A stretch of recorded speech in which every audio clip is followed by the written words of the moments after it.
Assalamualaikum dan selamat sejahtera kepada Puan Rusiazah dan rakan-rakan.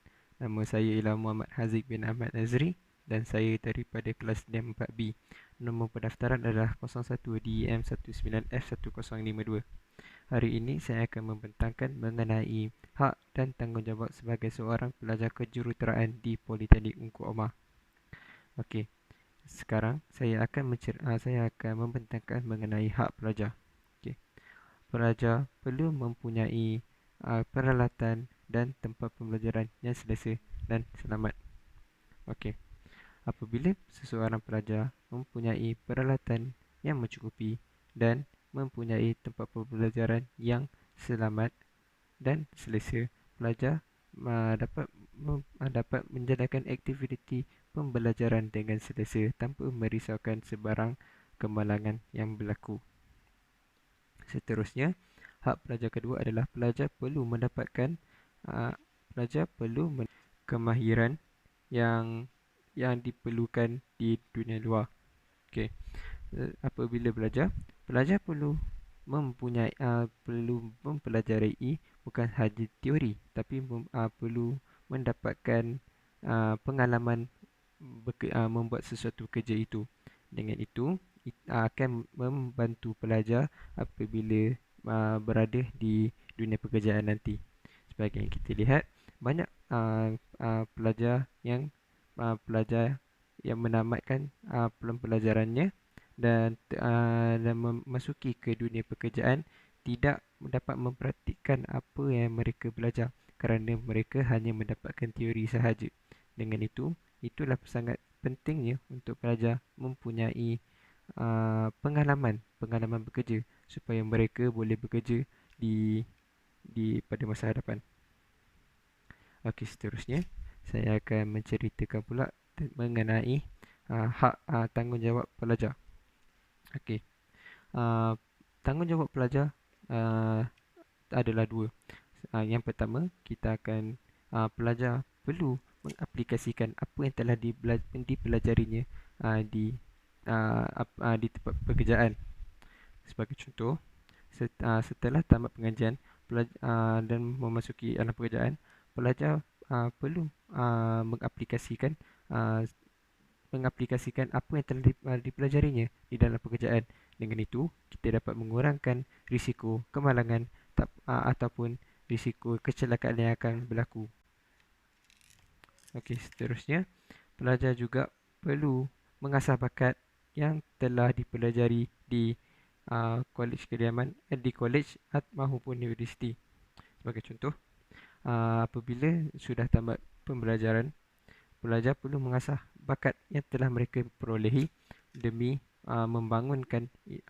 membuat inovasi baharu dan membangunkan negara kita dan membuat inovasi yang lebih baik. Dengan itu, pelajar telah mengharumkan nama baik negara dan juga nama baik politeknik, nama baik tempat pembelajaran, sebagai contoh Politeknik Ungku Omar.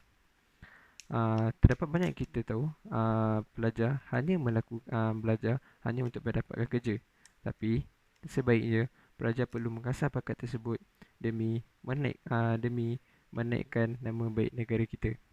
Sebagai contoh, kita pelajar kejuruteraan boleh membina sesuatu perkara baharu untuk perkara baru demi membantu rakyat ataupun negara pada zaman akan datang. Okey, sekian itu sahaja daripada saya. Sekian, terima kasih. Assalamualaikum Puan, saya Muhammad Izan bin Ismail, kat Matrik 01DEM 19F1051. Pembentangan saya ini adalah berkaitan soalan nombor 1, iaitu tentang hak dan tanggungjawab pelajar kejuruteraan di Politeknik. Untuk hak pelajar ialah, iaitu pelajar berhak mendapat kemudahan yang baik dan terkini. Kerana ini agar pelajar kejuruteraan tidaklah berasa ketinggalan dari segi penggunaan teknologi, iaitu dari segi alatan dan kemudahan yang berada di makmal. Dan juga pembelajaran dan pengajaran yang diterima adalah yang terkini seiring dengan perkembangan zaman sekarang. Okay. Untuk tanggungjawab pula, pelajar bertanggungjawab untuk menyediakan dan menyokong sumber manusia yang diperlukan untuk ekonomi Malaysia. Sebagai pelajar diharapkan dapat belajar dan mencapai hasil pembelajaran bagi memastikan reka bentuk pembinaan, pengendalian dan penyelenggaraan dapatlah memenuhi keperluan sedia ada sekaligus dapat memainkan peranan penting apabila pelajar menjejakkan kaki ke alam pekerjaan ataupun perindustrian berkaitan kelak. Perkara ini diharapkan dapatlah membantu ekonomi dan gaya hidup masyarakat. Baik, itu saja daripada saya. Sekian, terima kasih. Rakan saya akan melakukan pembentangan yang selanjutnya. Assalamualaikum warahmatullahi wabarakatuh. Kepada pesyarah saya iaitu Puan Rosazah serta kepada rakan sekelas saya, nama saya Encik Syed Daha bin Encik Syabuddin. Hari ini saya akan membentangkan mengenai hak dan tanggungjawab sebagai pelajar kejuruteraan di Politeknik Ungku Omar. Pertama sekali adalah hak untuk mendapatkan persekitaran kondusif.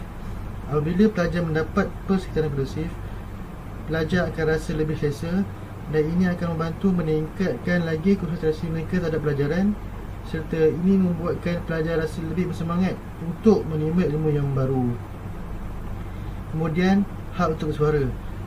Pelajar perlu menyuarakan pendapat mereka terhadap kemudahan pendidikan dan pembelajaran sekiranya terdapat kekurangan, dan perlu memastikan kemudahan yang sedekat ini cukup lengkap bagi memastikan hak mereka dapat ditegakkan. Seterusnya, tanggungjawab sebagai pelajar ialah kita perlu memanfaatkan ilmu pengetahuan sepenuhnya supaya kita menjadi insan yang cerdik pandai dalam sesuatu perkara. Contohnya sebagai pelajar kejuruteraan, pelajar perlu pandai menggunakan mesin, alat tangan dan sebagainya bagi memastikan kita mahir ketika melakukannya.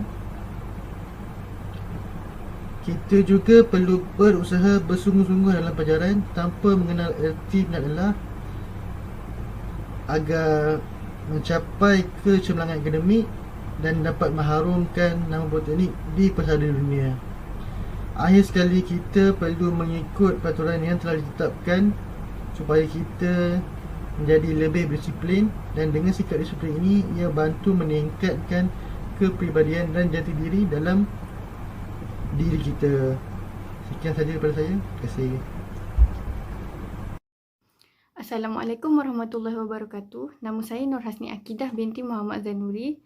Saya akan menerangkan perbezaan professional rights dan personal rights. Professional rights ni hak seseorang profesional di tempat kerja. Manakala personal rights hak persendirian seseorang, hak peribadi seseorang seperti hak seorang manusia. Okay. Professional right. Yang pertama, the basic right of professional conscience, the moral right to exercise professional judgment in pursuing professional responsibility. Hak seorang profesional untuk menjalankan tanggungjawab mereka. Seterusnya, the right of conscientious refusal, the right to refuse to engage in unethical behaviour. Okay, contohnya mereka boleh menolak untuk bekerjasama dengan seseorang yang melakukan masalah. Okay. Seterusnya, the right of professional recognition.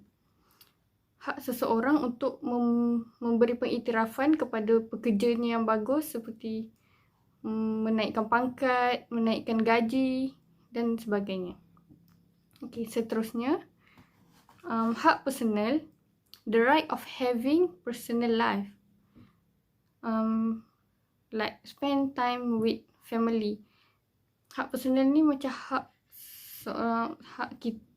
peribadi kita untuk, contohnya hak untuk meluangkan masa dengan keluarga.